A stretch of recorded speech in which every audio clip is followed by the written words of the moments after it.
How to use Cut by Layer feature in Silhouette Studio.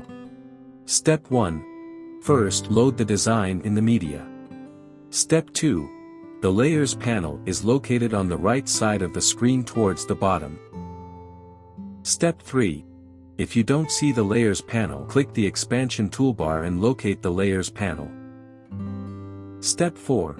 If there's only one layer, click the plus icon next to the layer and it'll bring up different objects underneath the layer.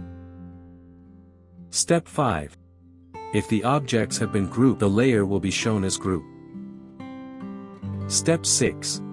To rename the object underneath the layer, simply click the layer and rename it. Step 7. To add more layers, right-click the main heading and select Add Layers. Step 8.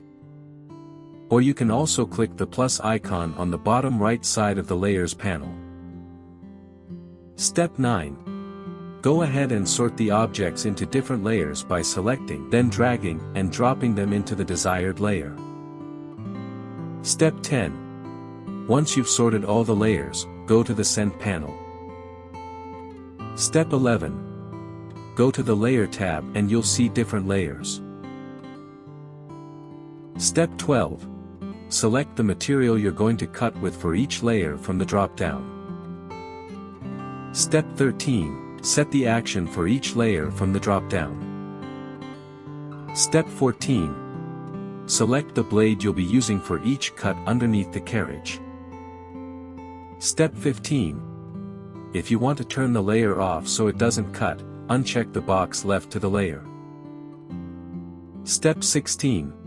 To cut one material at a time, check only the box of the layer you want to cut and uncheck the rest. Step 17. Or you can leave all the boxes checked, then right-click the layer and select Add Pause. Step 18. By adding a pause, Silhouette will pause before cutting the other layers and you'll be able to unload, switch materials, and reload the mat. Step 19. Silhouette will cut the layers in order from top to down. Step 20. Now, you can go ahead and cut. For more such help and information, visit us at www.manimaker.com or call us at +1 786 866 5932 +44 020 3983 0480.